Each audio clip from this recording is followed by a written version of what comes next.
Okay, episode number 11.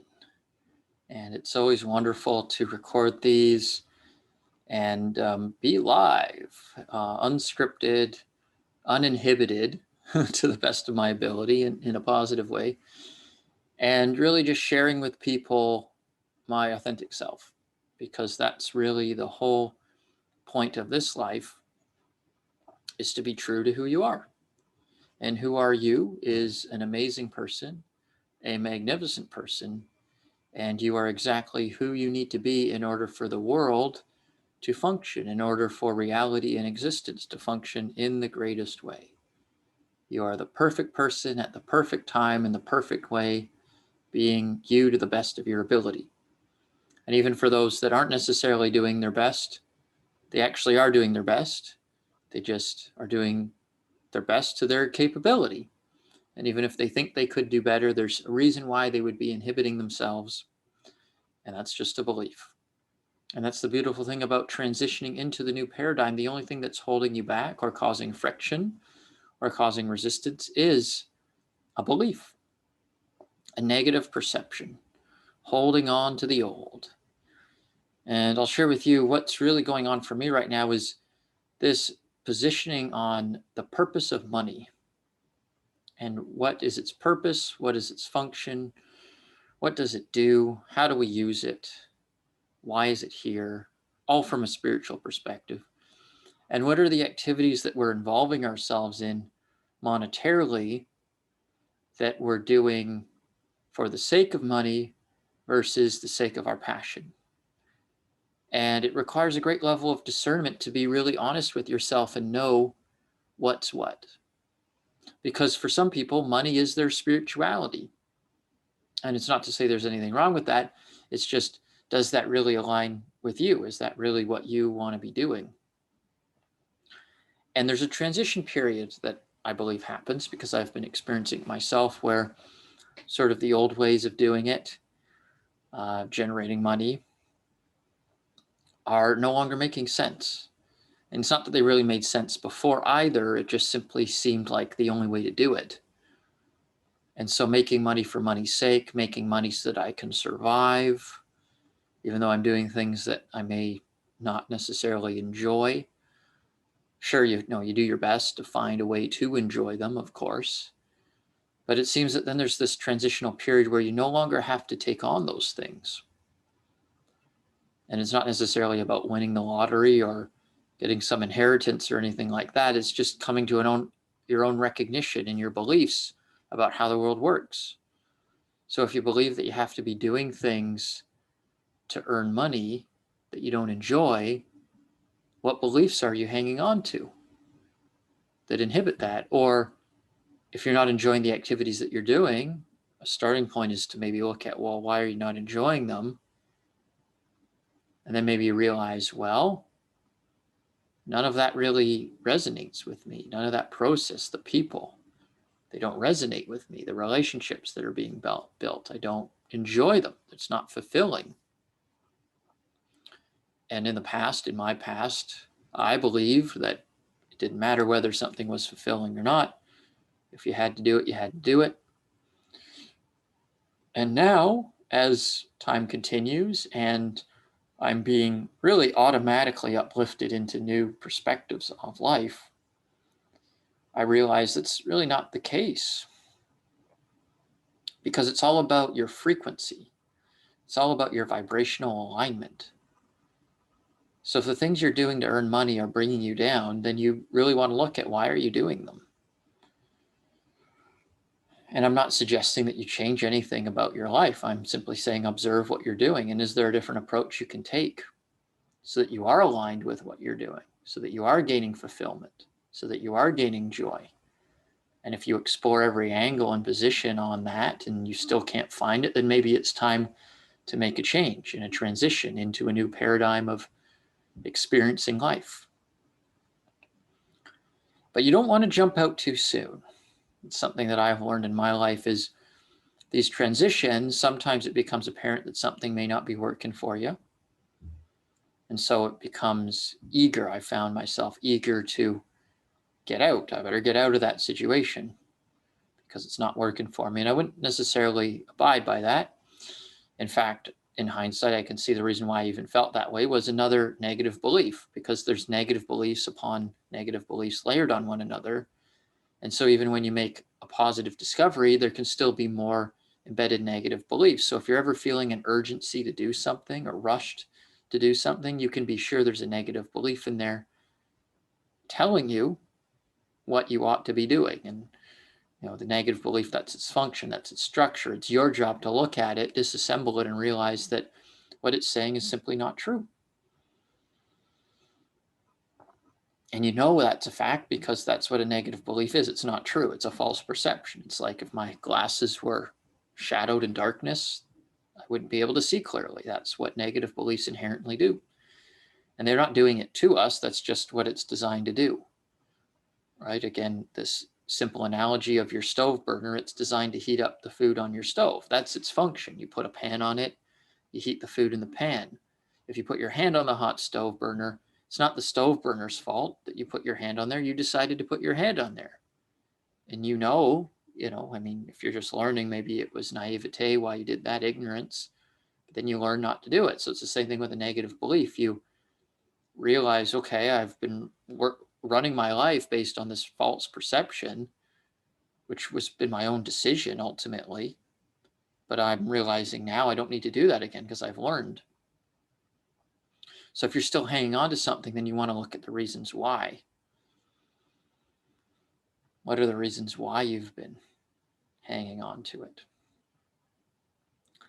And then when you get clarity, it's not necessarily something you have to sever from your life. It's simply, is there another angle to this? Is there a more creative way for me to engage in it that is fun and exciting? Because everything you do should be fun, should be exciting. And when I'm using the word should, I think you know what I mean. You should have fun. The English language is limited in its expression, right? So you can't take words literally. This is another shift in your paradigm. Making this transition is understanding that words, as A Course in Miracles says, words are but symbols of symbols. Therefore, they are twice removed from reality. What does that mean? It simply means that don't take things so literally, right? Understand the energy of it. And there's a lot of paradigms of thoughts out there about words having power. And it's like, well, they don't have any more power than that burner on the stove, right? It's how you use them that determines the effect you get, right? So some people use words to control and manipulate, as is popular in these sales circles and coaching circles. And, people find them guilted into making decisions or cornered into making decisions. And sometimes words can be used to influence people in a positive way to make a positive decision for themselves, but that person's still always the one making their own decision, whether they're fully aware of that or not. And if someone's being influenced to do something that's going to result in them losing money, for instance, they're making that choice, whether it be unconscious or not. They're making that choice. Why? Because they have something to learn from it. Because everything is here for our growth, every opportunity. So if you ever find yourself wanting to work through something, wanting something to be over, thinking this is a waste of time, why is this happening to me? Those are all negative beliefs. Because what you're experiencing right now in this moment is exactly what you need to be. It's not like, oh, I wish I hadn't created this for myself. No, pop the champagne. It's great that you created it for yourself because now you have the opportunity to look at what you created and decide, do I want to continue this or do I want to allow it to evolve? Because everything's changing and evolving. And just allow it to. Just allow it to. It's okay. You can let the past change. You can let the past go. Allow yourself to be in the present. And I've mentioned the past couple of episodes here that I've been watching Caesar Milan, the dog whisperer. And animals are all about energy, the frequency. They don't care about your past.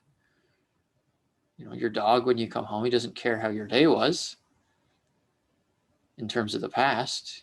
How are you in the present moment? Right? Happy to see him. He's happy to see you, or she's happy to see you. Right? And so they snap out of the past so quickly. And because of the way the human brain is perceptually designed, right? Remember, science isn't fact. And what I'm saying here is we believe we have memories. We believe that things have happened and then they get stored in the body, traumas, negativity, etc. We believe that, and then we believe it so wholeheartedly that we now preach it to future generations as facts. So it's written in books, taught in classes, and it's all a bunch of BS. And what does BS mean? Belief system. It's a belief system. The idea that the past can affect you in the present is a belief system. It's a story. It's not true. Just because a million people, a billion people think it's true, believe it's true, have been taught it's true, doesn't mean it's true. And so it's so important to maintain that authority in yourself to say, well, number one, I can't do anything about the past. Okay. And number two, the past isn't actually happening anymore. Right now, yes, there's a process to get into that level of understanding. You're hearing it for this. If you're hearing it for the first time, it's planting a seed. If you're hearing it for the millionth time, you're probably getting it at an even deeper level. But what I do in the masterclass every Sunday at 2 p.m. Eastern Time, the Phoenix Rising Masterclass, is allow people to get into this gamma frequency where it's easier for them to relate to their past differently. So they're no longer being negatively affected by it in the present and no longer projecting it into the future. And that's how we make this paradigm shift, is we let go of the past ideas faster and faster. The more quickly we do it, the more we feel like we're in that flow state. We're always in the flow. We're always on the right path. But sometimes people create the illusion of themselves being stuck. They question, am I really on the right path? Well, are you existing? If the answer is yes, then you're on the right path, right? So, but having that reminder when things come up or you feel stuck or you feel down, that's an opportunity to look at yourself, to look at your belief systems. You haven't done anything wrong. Why couldn't I maintain my momentum? Well, who cares? This is part of your momentum, right? To have that, breakdown. It's not a breakdown, right? It's just an opportunity to look at, hey, what have I created? Is this what I need? And the more you're immersing yourself in this fifth dimensional reality, the faster you're going to be pulled out of those low spots, and they're going to shine more. You want yourself to get into that muck temporarily if there are things that are inhibiting you, right? You don't want it just to be going on in the background, on the back burner, kind of simmering. You can kind of smell it, but you're not sure. You're not sure what to do about it. You're not exactly sure what it is. Right? No, you want it to come full force, and then you can take a look, and then you can decide, hey, it's not working for me. And there's two things to keep in mind. Number one, when it first appears, it may appear challenging. It may, because maybe you've identified with that idea about yourself for a long time. Like, I've made money this way for so long, so it seems like it's a part of me. That's who I am. That's the way things are done. So you got to deal with that. And then you got to go through that process of releasing it and understanding that maybe there's a different way to approach it. I don't remember if that was point number 2 that I was going to make, but we'll just roll with it. Right? So you're going with that number one initial shock when you realize, okay, well, this isn't necessarily working for me, but this is the way it's always been done. And so there's this dissonance there. It's like, well, maybe I'm stuck doing it. Right? Those based on your beliefs, you may have that initial experience. And then once you start to look at it a little bit and realize, okay, maybe there's a way I can reposition it, then it's about having the self-honesty with yourself where I don't have to push it away necessarily, but how can I work with it? How can I allow it to become more malleable? And that's an automated process. So allowing that process to become natural. That's the critical thing to look at.